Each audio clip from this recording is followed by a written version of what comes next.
Berbagai intervensi telah dilakukan Bank Indonesia untuk memperkuat nilai tukar rupiah dan menyebut rupiah akan menguat pada periode Juli dan ataupun sampai Agustus mendatang. Lalu bagaimana menjelaskan angka-angka ini dan dampaknya pada kehidupan masyarakat? Dan sudah benarkah sebenarnya upaya Bank Indonesia menjinakkan nilai tukar rupiah terhadap dolar? Kita akan diskusikan sore hari ini dengan anggota Badan Supervisi Bank Indonesia Peter Abdullah dan juga Ketua Komisi 11 DPR RI Pak Misbakun. Selamat sore Pak Peter dan juga Pak Misbakun. Selamat sore, Mbak. Saya mau ke Selamat Pak sore. Oke, baik, saya mau ke Pak Misbakun terlebih dahulu. Pak Misbakun, kita tahu sebenarnya bukan rupiah saja, ataupun Indonesia bukan satu-satunya negara yang nilai tukarnya melemah terhadap dolar. Ada juga Jepang dan juga beberapa negara lainnya. Kalau dalam analisa Anda dan juga teman-teman di Komisi 11 yang juga sudah rutin begitu ya melakukan rapat koordinasi dengan BI, dengan OJK, sebenarnya yang lebih dominan, sentimen yang lebih dominan mempengaruhi nilai tukar rupiah saat ini tuh, dari global atau justru faktor domestik ya Pak Misbakun? Eh, Kalau pertanyaan yang seperti itu kan kita harus menjelaskan dalam sebuah penjelasan yang agak panjang. Mhm. Karena tadi kan dibuka dengan bahwa negara-negara lain juga mengalami depresiasi yang dalam. Dan diambil contoh Jepang. Kalau kita membandingkan situasi depresiasi yang ada saat ini, tentunya kita harus melihat depresiasi saat ini itu terjadi seberapa dalam untuk Indonesia. Saat ini upaya stabilisasi itu ternyata memberikan tekanan yang berat terhadap ekonomi nasional. Mhm. Saat ini seperti kita ketahui, eh, begitu tekanan ini memberikan depresiasi rupiah ini memberikan tekanan terhadap makroekonomi kita, pada saat yang sama kita mengalami tekanan dari sisi indeks harga saham gabungan IHSG. Walaupun kalau kita lihat transmisinya adalah transmisi yang berbeda. Kemudian kalau tadi disampaikan bahwa negara lain juga mengalami depresiasi, ada juga negara lain yang mengalami apresiasi. Di kawasan Asia Tenggara yang mengalami apresiasi adalah Malaysia. Fundamental ekonomi Malaysia kalau dibandingkan dengan fundamental ekonomi Indonesia berbeda. Berbedanya apa? Indonesia mengalami pertumbuhan dan kemudian Indonesia mengalami surplus neraca pembayaran dan kemudian Indonesia juga mengalami inflasi yang rendah. Nah, tapi kenapa situasi berbeda kemudian dialami oleh rupiah? Nah, ini yang menjadi pertanyaan kita. Tentunya dalam banyak rapat kita memang sudah melakukan banyak sekali argumentasi, perdebatan, dan kemudian berbagi pendapat dengan Bank Indonesia mengenai posisi ideal rupiah. Oke. Akhirnya kita kembali kepada situasi bahwa kita menyepakati sebuah keputusan politik yang bersama-sama menjadi keputusan banyak pihak di dalam asumsi makroekonomi kita, yaitu 16.500 untuk tahun 2026 di APBN 2026. Nah, ini yang harus kan menjadi patokan. Karena apa? Perdebatan mencapai stabilisasi nilai tukar itu sampai sekarang kita mendefinisikan ideal itu seperti apa. Ya. Under value-nya di mana, kita tidak pernah bisa mematok angka kisarannya di mana. Ketika kita ngomong depresiasi, depresiasinya maksimumnya pada titik mana? Ya. Kita nggak pernah menemukan. Oke. Pattern, pola, dan kemudian hal-hal yang lain menjadi bahan perdebatan, akhirnya menjadi bahan perdebatan. Tidak bisa kemudian secara definitively, kemudian itu menjadi tools untuk menyelesaikan masalah depresiasi ini. Akan berhenti pada titik mana, dan kemudian akan terus kita bawa ke nilai ideal kemana. Nggak ketemu. Ya. Oke. Kita memberikan dukungan politik kepada Bank Indonesia untuk mengambil langkah-langkah yang memadai. Penggunaan cadangan devisa dalam rangka upaya stabilisasi. Menggunakan operasi kebijakan moneter yang dianggap perlu dan tidak membahayakan untuk dilakukan. Nah, sekarang ada argumentasi teknikal, ada argumentasi non teknikal. Ada kita membicarakan fundamental, ada kita membicarakan sentimen. Semuanya sudah kita bicarakan dalam rapat-rapat itu. Oke. Nah, Oke, baik, Pak sekarang Misbakun, saya tinggal kemudian potong kita sebentar, Pak meyakinkan. Misbakun. Saya Ya, izin potong sebentar, Pak Misbakun. Kalau tadi Anda menyampaikan bahwa memang sudah ada analisa begitu ya yang disampaikan dan dikoordinasikan antara Bank Indonesia, OJK, kemudian juga dan beberapa elemen-elemen lainnya. Kemudian BI juga sudah turut melakukan 7 langkah, setidaknya ada 7 begitu yang dilakukan oleh BI.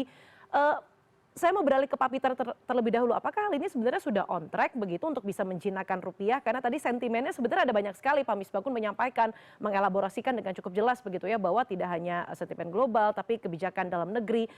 Kemudian juga harus ada patokan-patokan yang segera harus disepakati untuk bisa menguatkan nilai rupiah. Bagaimana Pak Peter? Menurut Anda apakah 7 langkah yang dilakukan oleh BI ini sudah bisa menguatkan nilai tukar rupiah sesuai dengan klaim BI mungkin di Juli Agustus mendatang akan menguat?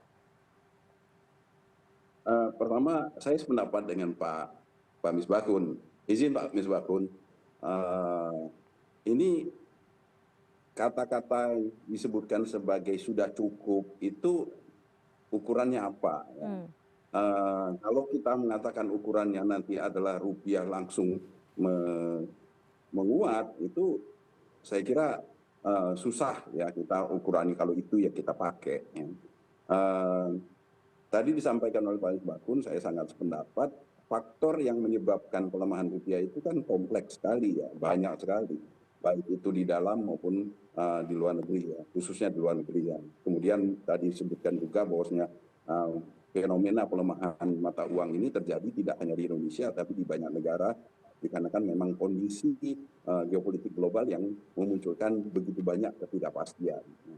Nah, hal ini terkait juga dengan upaya-upaya kita menahan, memitigasi semua risiko-risiko yang muncul dari persoalan geopolitik global tersebut. Contohnya misalnya adalah persoalan geopolitik memunculkan masalah kenaikan harga minyak yang kemudian Indonesia dalam rangka untuk memitigasi berbagai risiko dari dampak kenaikan risiko harga minyak global itu, kemudian kita menahan harga BBM domestik misalnya. Itu kan memiliki implikasi terhadap fiskal kita. Nah, sementara kan kondisi fiskal ini kemudian dikaitkan dengan sentimen yang menyebabkan keluarnya arus kapital kita, yang kemudian mendorong indeks kita turun, rupiah kita juga melemah. Jadi ini kan berbagai hal, faktor-faktor ini begitu kompleks dan saling kait-mengkait. Dan oleh karena itu tidak ada ya upaya yang bisa serta-merta bisa membuat rupiah kita menguat dalam waktu yang singkat. Perlu proses. Ya. Dan oleh karena itu saya meyakini ya upaya yang dilakukan oleh BI itu adalah upaya-upaya yang terukur, yang sudah diperkirakan akan berdampak, tapi tidak bisa selesai pada waktu singkat. Nah, ukurannya memang menjadi relatif, ya. Saya sependapat dengan Bank Indonesia. Ya.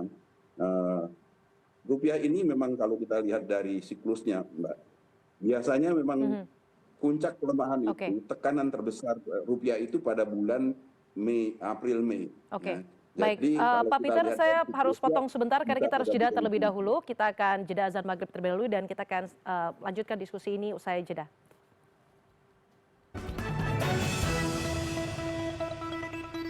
Anda kembali menyaksikan CNN Indonesia Newsroom dan saya akan lanjutkan diskusi saya sore hari ini dengan Ketua Komisi 11 DPR RI, Misbakun, dan juga ada ekonom senior dari Prasasti, ini ada Pak Peter Abdullah. Saya mau ke Pak Misbakun begitu ya, bahwa ada beberapa poin yang tadi disampaikan memang permasalahannya kompleks, tapi kan intinya ada faktor domestik yang turut berpengaruh, bahwa kita tahu bahwa persepsi yang timbul dari investor ini adalah sustainability dari fiskal kita. Bagaimana sebenarnya pembahasan beban anggaran di Komisi 11? Karena kalau meningkatkan pendapatan negara misalnya dari pajak, cukai, PNBP, ini kan sebenarnya di sisi lain juga harus bisa menopang pertumbuhan ekonomi. Karena kalau pajaknya naik, ini kan artinya turut berpengaruh begitu pada sisi permintaan. Bukankah ini sebenarnya situasi maju kena mundur kena, Pak Misbakun? Pertanyaannya banyak sekali tadi ya kalau yang disampaikan. Iya, Pak. Faktor dalam negeri ini kan, faktor dalam negeri ini kan kemudian sampai kepada penerimaan segala. Yang utama, kalau kita ingin memperbaiki struktur fiskal kita harus memperbaiki penerimaan pajak kita. Dalam artian kita memperbaiki tax ratio kita. Oke. Tax ratio kita harus kita perbaiki, dan di dalam tax ratio itu kan banyak komponen. Bahwa saat ini kita harus benar-benar membangun tax base yang kuat. Dan isu tax base ini kan bukan isu yang saat ini saja, tapi isu yang bersifat jangka panjang. Karena kalau tax base kita bagus, maka para pembayar pajak itu akan banyak jumlahnya, dan terhadap tarif pajak tentunya juga akan mempengaruhi penerimaan. Tapi saya ingin menyampaikan faktor domestik yang ingin kita sampaikan adalah saat ini, kalau kita bicara domestik, artinya kita bicara fundamental ekonomi kita. Fundamental ekonomi kita kalau kita lihat, sedikit sekali negara anggota G20 yang mempunyai pertumbuhan ekonomi 5%, yang mempunyai perjalanan waktu yang panjang. Indonesia adalah salah satu itu. Ada negara yang pernah tumbuh 7%, kemudian turun di bawah 4, dan sebagainya. Dan kita mempunyai inflasi yang rendah. Dan itu menjadi satu kekuatan. Pada saat kita tumbuh 5%, kita mempunyai inflasi yang rendah. Artinya apa? Kadang-kadang kan orang selalu membandingkan pertumbuhan dan gerusan inflasi. Kalau di total itu kan bisa 8. Ya kan, plus minusnya. Kalau 2,5% plus minus 1, 3,5%, atau inflasi 2%, ada 7 di sana angka itu. Artinya apa? Bahwa ekonomi kita selalu bergerak tumbuh.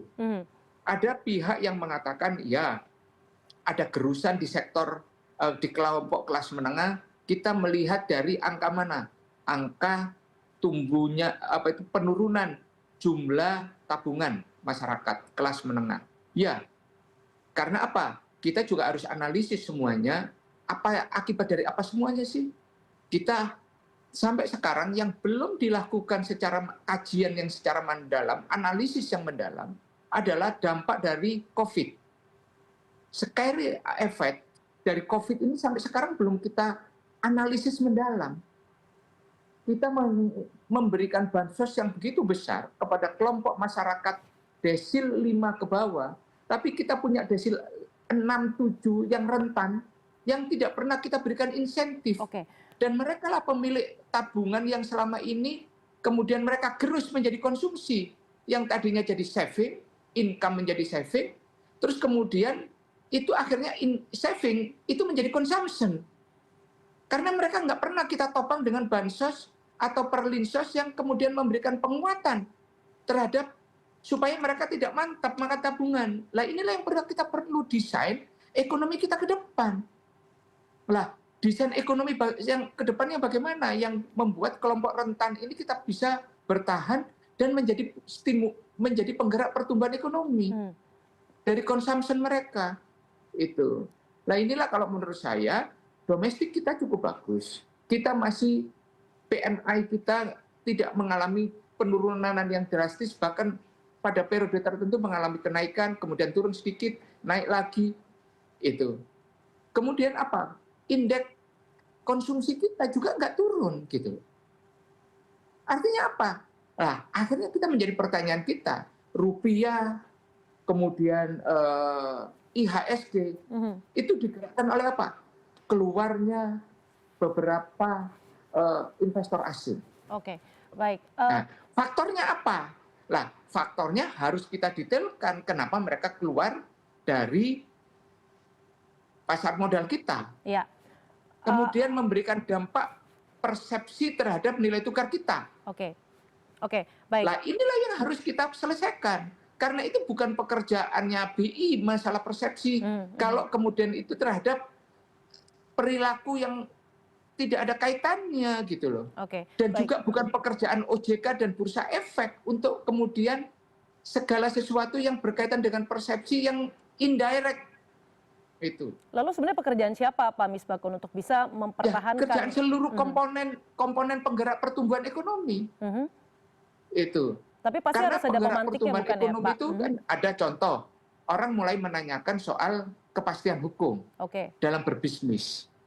Nah, kepastian hukum dalam berbisnis ini seperti apa sih yang selama ini terjadi? Itu. oke. Nah, Baik, ini kan harus harus kemudian menjadi alert bagi kita semua. oke. Baik, Karena jangan Pak sampai Misbakun saya mau beralih ke kemudian Pak Peter. menjadi silent voice gitu loh. Oke, baik. Jangan sampai kemudian menjadi silent voice yang Oke. kemudian memberikan impact itu loh Oke, baik. Pak Peter, saya kepada mau tanya pendapat Anda soal faktor domestik yang saat ini juga turut berpengaruh. Tadi Pak Misbakun menyebutkan indeks konsumsi kita masih dalam kategori baik begitu. Tadi Pak Misbakun juga sempat menyinggung soal kaum menengah begitu ya. Sebenarnya seberapa besar kita bisa melihat nilai tukar rupiah ini bisa berdampak pada kehidupan masyarakat, terutama mungkin dari kaum menengah ke bawah begitu, Pak. Apa bahasa baik atau bahasa sederhananya, Pak, ketika rupiah loyo, kemudian apa dampak yang langsung dirasakan oleh masyarakat sih, Pak? Selalu kita melihat Mbak ya, bahwasanya pelemahan rupiah itu selalu dilihat dari sisi negatifnya. Mhm. Padahal nggak selalu loh Mbak.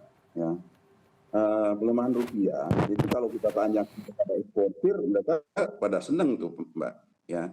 Kalau kita tanya kepada sekarang terutama di luar Jawa ya, di Sumatera, di Kalimantan, ya, itu para petani CPO, petani sawit, ya, petani kopi, petani komoditas, itu mereka nggak merasakan sesuatu yang sangat negatif dari pelemahan rupiah karena dalam kondisi sekarang ini kita tahu seiring dengan kenaikan harga minyak itu harga komoditas kan naik, harga kopi, harga CPO itu naik.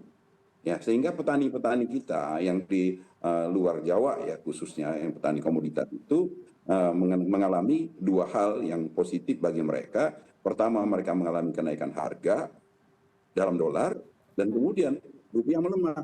Oke. Jadi bagi mereka ya, saya tidak mengatakan semua, ya. Tapi ini untuk membalance ya, bahwasanya kalau kita melihat pelemahan rupiah tidak selalu negatif kita melihatnya, ya. Karena rupiah itu memang berdampak kepada harga-harga barang impor Oke. yang tentunya akan menghantam sebagian masyarakat kita, khususnya masyarakat bawah yang tidak menikmati dari manfaat atau dampak positif dari pelemahan rupiah Oke, tersebut. tentu pasti Tetapi kebijakan yang itu kan saya seperti sampaikan dua adalah sisi mata untuk uang begitu ya, Pak. Ada sisi positif dan juga negatifnya. Tapi kalau saya Iya. bicara spesifik soal dampak pelemahan rupiah ini, kalau tadi menyebutkan ada juga mereka yang mendapatkan cuan ataupun keuntungan ketika rupiah melemah begitu ya. Tapi soal dampaknya kepada daya beli masyarakat, apakah kita perlu khawatir, Pak Peter? Nah, di sini yang harus kita apresiasi dari pemerintah di tengah kondisi yang sekarang, ukuran dampak dari pelemahan rupiah itu sebenarnya ada di angka inflasi, Mbak. Oke. Ya, angka inflasi itu kan mencerminkan bagaimana pelemahan rupiah itu kemudian tertransmisikan pada harga barang-barang impor yang mempengaruhi harga barang secara keseluruhan yang kita sebut inflasi, yang inilah ukuran bagaimana dia menggerus daya beli masyarakat kita. Nah, kalau kita lihat dari proses pelemahan rupiah ini kan sudah cukup lama ya, sudah beberapa bulan. Kita tidak melihatnya dalam hanya seminggu, 2 minggu ini. Tapi sudah beberapa bulan ini kita melihat pelemahan yang mulai dari 16.000 ya kemudian ke 17.000. Tapi kalau kita lihat dari angka inflasi kita terjaga dan ini kita apresiasi kepada keputusan pemerintah untuk menahan harga BBM. Ya, harga BBM domestik kita khususnya yang subsidi itu menjadi bebannya pemerintah sehingga tidak ada lonjakan inflasi yang sangat besar.